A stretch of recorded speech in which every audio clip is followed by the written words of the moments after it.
Steve Preda, thank you so much for coming on the Inner Edison Podcast. How are you doing today? Doing great. Ready for the holidays. How are you doing? Doing good.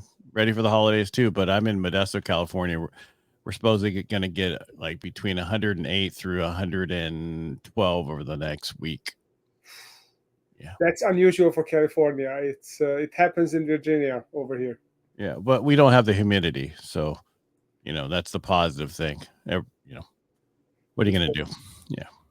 And we cool down at night to about 71, so it's a little different too. Yeah. Yeah, that's nice. Yeah. So I mean, even though we complain, it's still not that bad. It's not like it's in the desert where it never cools off. All right, enough about weather. All right, Steve. All right, I read a bunch of stuff about you, but not everybody's going to know what you're about. You want to give a little bit about your background real quick? Yeah, I'm a recovering entrepreneur. I built an investment banking business, which I sold 12 years ago, and then I went to coaching, and then I went into uh, a genre called business operating systems. The most known version is EOS and scaling up. So I went into that, and then I've written a few books, and I developed my own concepts around business operating systems, and that's what I do. I coach it with clients, and I also develop it, and I have a couple of platforms where people can use my tools, and I also have some coaches that teach my tools. So that's who I am. Okay. I want to back up to the recovering entrepreneur statement. Why do you make that statement? Well, everyone who is or has been an entrepreneur knows what it takes to be an entrepreneur and all the ups and downs that go with it.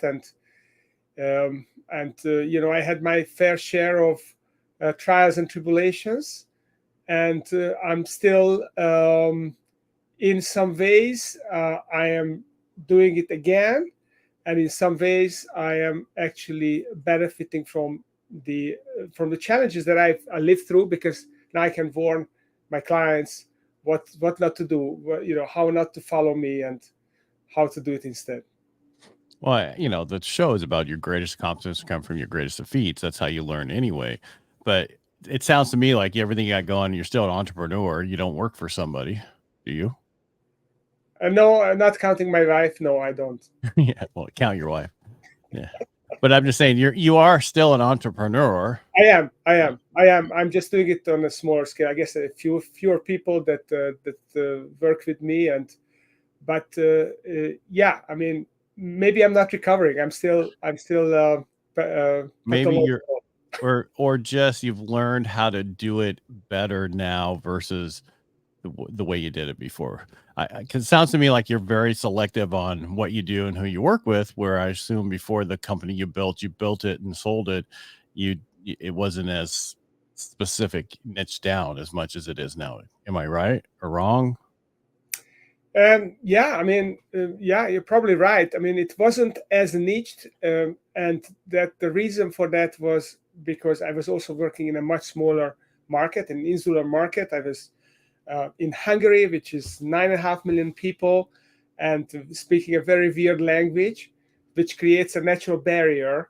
But the market is then smaller. So what you have to do is you have to be a little bit broader, if you want to serve the market, and that definitely was part of it. I tried to niche as much as possible, but I had some mishits with my niches, and then I had to pivot and broaden and go different directions.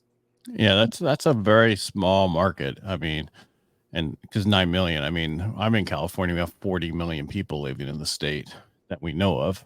There's a bunch of other people we don't know of, but we just have so for 9 million, that's like a few of our cities.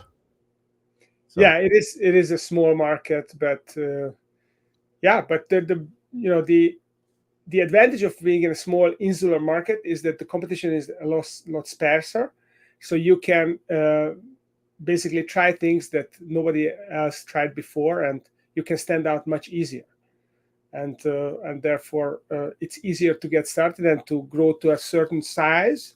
It's easier to grow a small business. It's harder to grow a large business, because then your market is confined, and then you have to figure out how you're going to step out and play in a bigger pond. So when you were talking about the mistakes you made along the way in the other business, was that still all in Hungary, or was that? Yeah, since I left Hungary, I stopped making mistakes. No, what I mean is the way you said it was like your first business. I don't know when you sold your first business and when you moved to the United States. So Yes. So my first business was an investment banking firm, and that was between 2002 and 12, 13. So I moved here 2012 and sold my business a year later.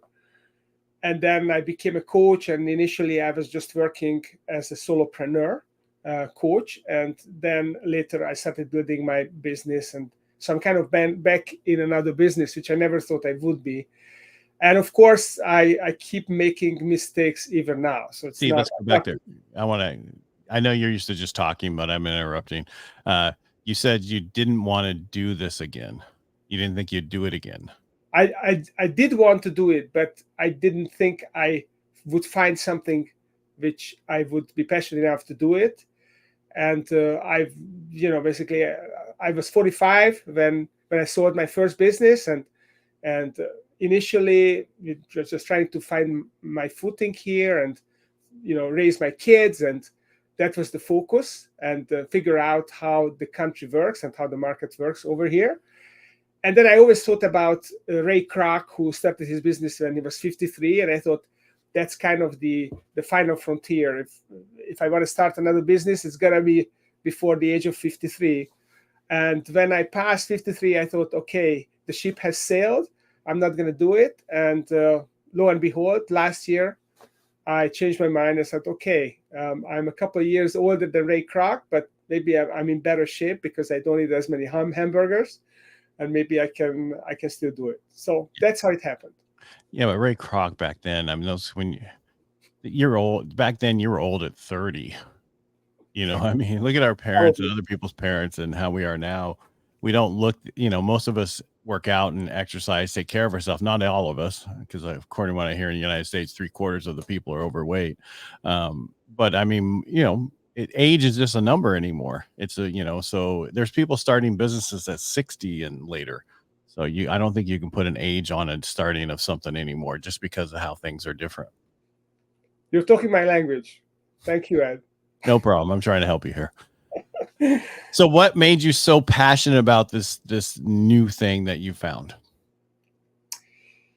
What was so great about it? So what happened was in about 4 years ago, I started working on a book right through the pandemic.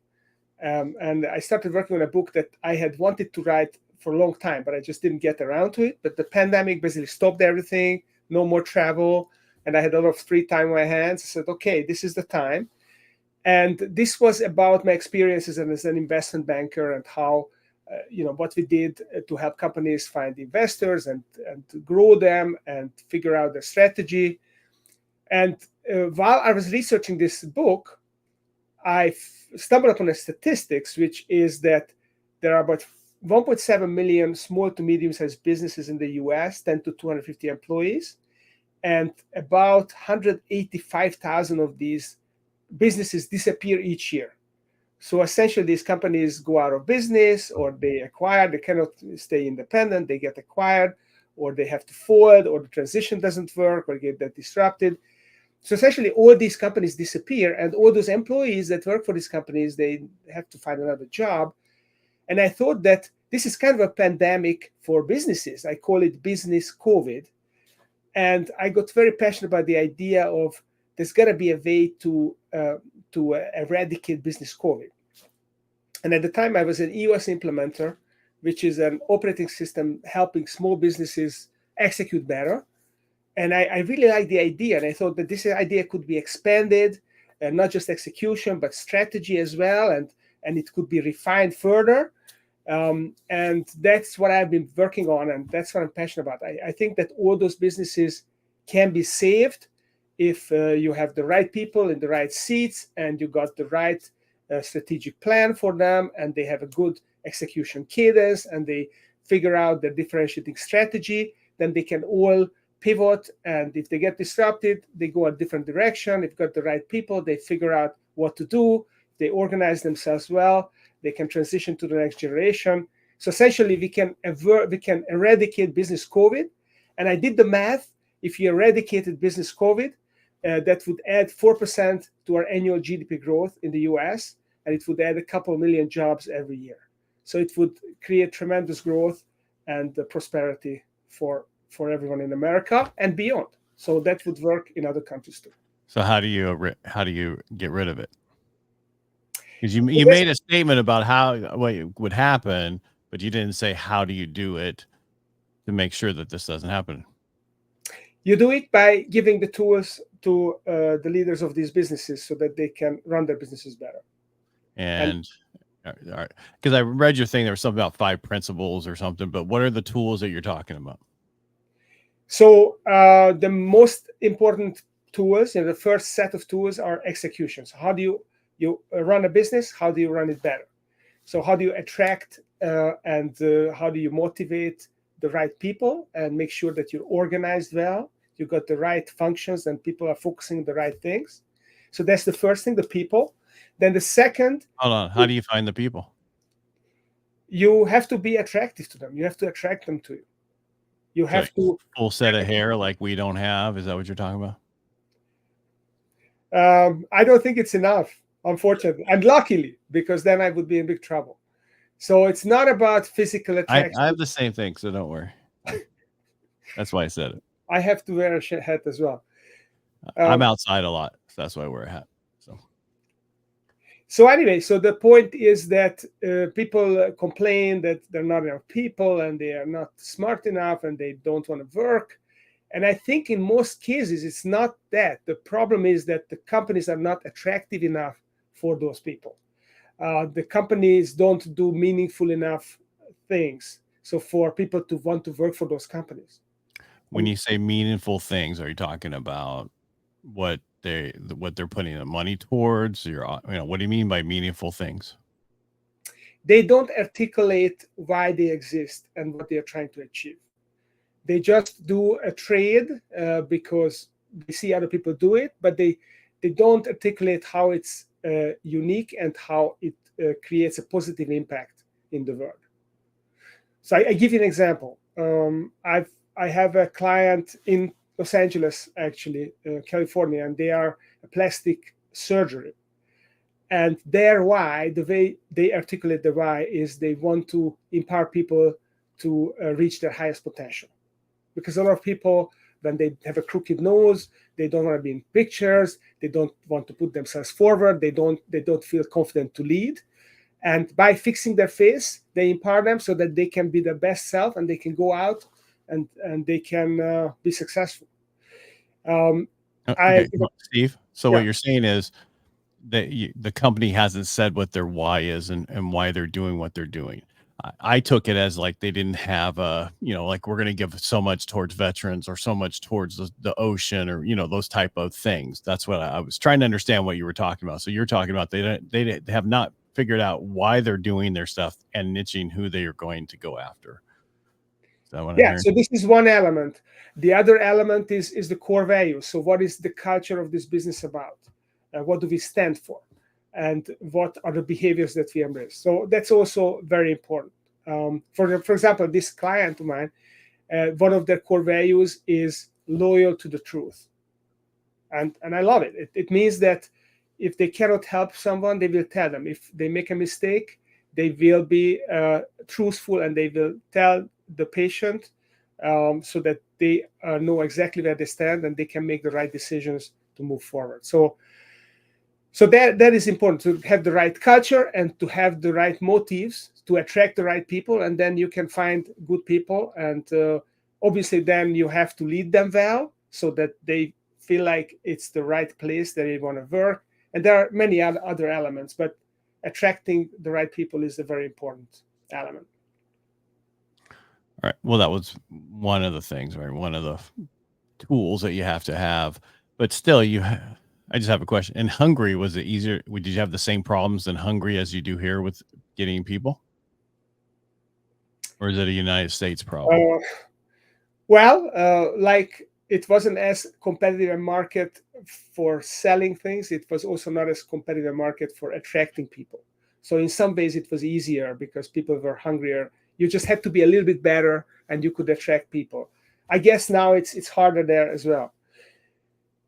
So that's one thing, is to attract the right people. The second thing is, and Steve, I'm sorry. The reason I asked that question is I talk to a lot of people who have different types of sales environments, and they have been going after more people who've just first come here as immigrants, or have transitioned in because they're here to get the American dream, or what they've heard of, where people have been here for generations and generations, especially in LA and San Diego. I used to be down there, so I can make this statement. They just don't want to seem to work as hard or do the same thing as what other people want to do. Is that kind of what you're seeing too, or is it totally different? Well, I am always a little bit hesitant about dissing the next generation, because I'm not trying to diss them. I think 22 and younger are a totally different generation. That's that next generation that is like the greatest generation. But there's that whole, different types of generations are different because of how long since they've been through something.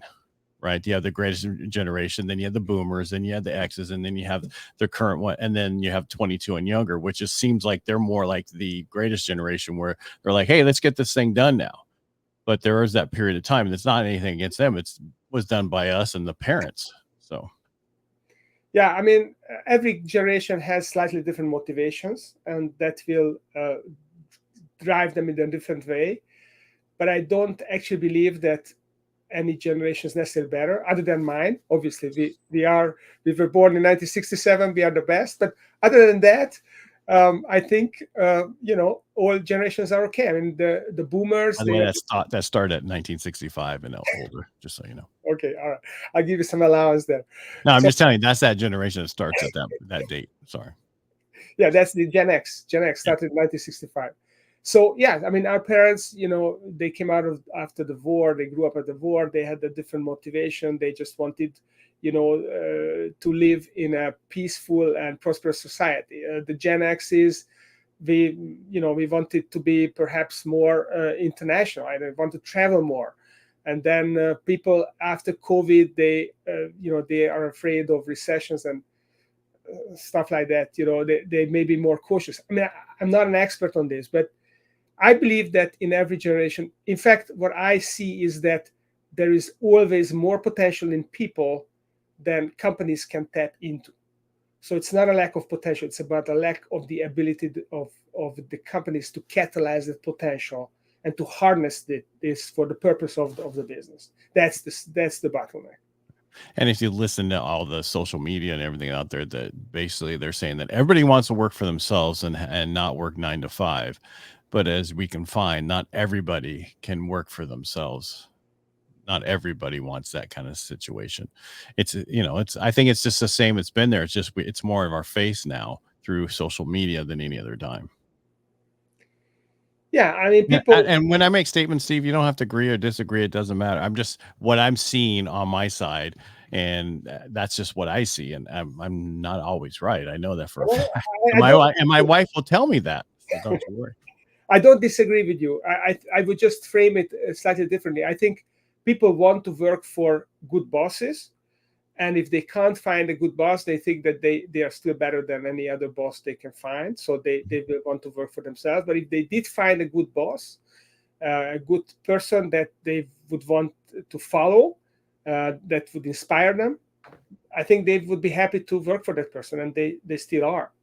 And then, of course, you have all those people who are not able to motivate themselves because they just don't have the inner drive, maybe because of the environment. I don't know why, but they need a structure. They need someone to drive them. Of course, you have those people as well. Correct. And that's okay. I mean, that's not everybody wants to do that. My wife's a nurse at Kaiser, and she likes her 8:30 to 4:30, and she's done. There's no calls after hours. There's no issues over the weekend. When she's off, she's off. But if you run a small business or a business, you might not have that same thing. You might be called during the evening or something else when there's issues.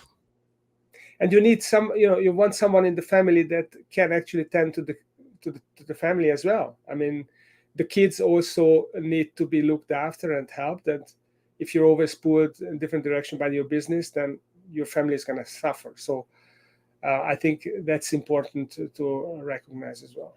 And that's, I think, more important now that we have access to VAs and other things that we never had access to before to help us in our business, that you can set things up, and it makes it easier for you as a person running a business. I see more and more people using more contract workers than any other time in history, just because of how our current administration, and this is not going to get political, but how they are so for the employee and not the employer. It's no longer, hey, let me show you how great I am to come work for me. It is, you're going to pay these people, like in California, you got $20 an hour in fast food, which is killing every fast food business, and they're closing up.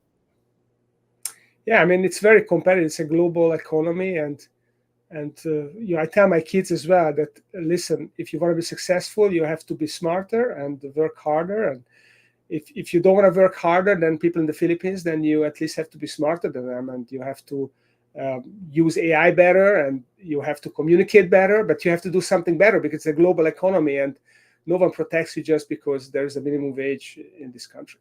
No, and that's only, that, I mean, somebody from Philippines can't do the minimum wage here because they'd have to actually live here. But I'm just saying it's just different. I'm seeing such a different take now than it was 20 years ago, and when I first got into the mortgage industry that I do, how everything's so much more automated, and AI is working out great for us when we're doing video and everything else. I have no idea what's going to be in 10 years from now or 15 years from now. Yeah, but I mean, you see fast food restaurants are turning towards kiosks. Mm-hmm. And sometimes I saw an article that some New York restaurants, they use a VA on a screen who actually takes your credit card or instructs you how to swipe your credit card. And they actually don't have any local staff in the restaurant. It's all remote staff. It's just the chef in the kitchen. So, wow. Yeah, there's a lot of innovation going on. And I think nothing is going to protect people who don't create value in this country. All right. So what's the books you wrote? Let's get on some of your books. I see what's the Strategy OS way behind you? So Strategy OS is what you do when you already have a well-executing business and you want to create a unique strategy. You want to dig a moat around the business so that competitors cannot reach you. That's when you apply the tools of Strategy OS. I wrote a couple other books. Another one is Pinnacle, the 5 principles that take your business to the top of the mountain. That's about execution. And I have a third one. Hold on. What are the 5 principles? So it's people. We talked already about people. Purpose. We talked a little bit about purpose. So what's your why and where you're going long term and how you're going to get there. And then it's performance. So we talked about execution. So setting goals, achieving goals, measuring the most important outcomes, making sure everyone is executing, communicating well, and solving problems together. That's execution. And then playbooks. So you want to create a systemized business which is consistently executing and improving all the time and scalable. So that's playbooks. And finally, it's profit. So you want to create a profitable business which is as profitable as your best competitors, because it allows you to generate the revenue that you can reinvest into improving and innovating. So these are the 5 principles: people, purpose, performance, playbooks, and profit. Yeah, I think the playbooks are really important because I'm former military, so we had SOPs, standard operating procedures, that when somebody wasn't there, they could come in, they know exactly what to do. And I think that's important to have that information in your business. Not only write them, but have people read them. Yeah, and have people stick to them and work on them to optimize it, because having the SOP is just the first step. But then now you have a consistent process and you can start to improve it. You can start to simplify it and get it better and better. Correct. That's how you become even more profitable. All right. So what's your third book? The third book is Buyable. So how do you make a business buyable? It's about turning your business into an irresistible asset that buyers and investors want to put money in. And when you sold your business, did you have this? Is that how that book came out of? Was you selling your business? So I was selling businesses for a living. That was an investment banking firm. And then I sold my own business. So I was kind of put myself on the operating table and did that too. So I kind of have both perspectives. And and that's what the book is mainly about. It's about, this journey. And when you're a business owner, how do you think about creating a buyable business? You might not want to sell it, but you want to make it buyable because it gives you options. If anything happens to you, if you don't want to be in your business anymore, then you've got a buyable business and someone will come and write a check for you. So that's the idea of a buyable business. Gotcha. Now on to your coaching that you do. You do coaching for people, is what I heard in the beginning of the show. So I help people create buyable businesses and grow their businesses and make them profitable. So that's what I'm doing. And you do that all over the world, the United States, where? In the continental United States. So you don't do it in Hawaii? No. There's so much I can travel without upsetting my family. So I start. Well, you are in Virginia. That it takes long enough to get to my coast, let alone I've actually stopped going to events in Florida and other places and New York just because the travel takes so long to get there. Yeah. I'll middle Denver, that would be okay, or Las Vegas, but just to go so far, because I used to go all the time to Florida for these different events, but then I would lose. I do the red eye, so I didn't lose a day, but then you're still tired when you get there.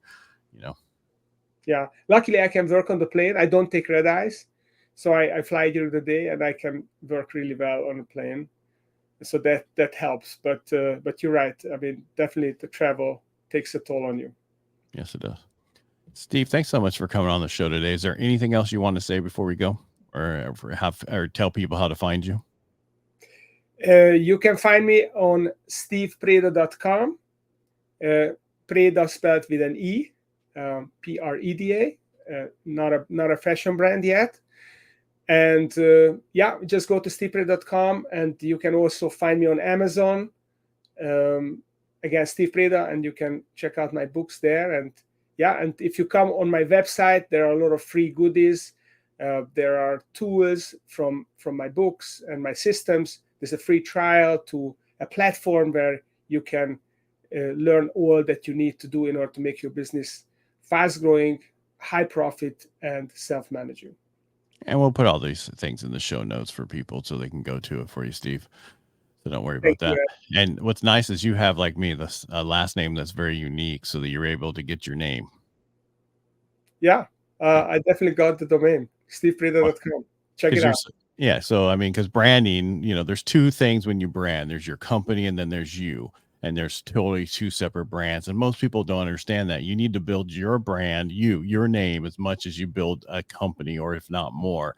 Because if you do sell your company, people need to know who you are. A lot of people put everything in their company, they sell it, and they're just like a veteran getting out of the military that they have no purpose now. They don't know what they were supposed to do. But if they build both at the same time, then it doesn't matter. People know who you are. Yeah, it's just that's the same. My company is also called Steve Preda Business Growth, so I try to keep it simple. All right, Steve, thanks again for coming on the show today. Really appreciate you and getting to know you. Thank you so much. Ed, thanks for having me, and have a great holiday. You too. It was a pleasure.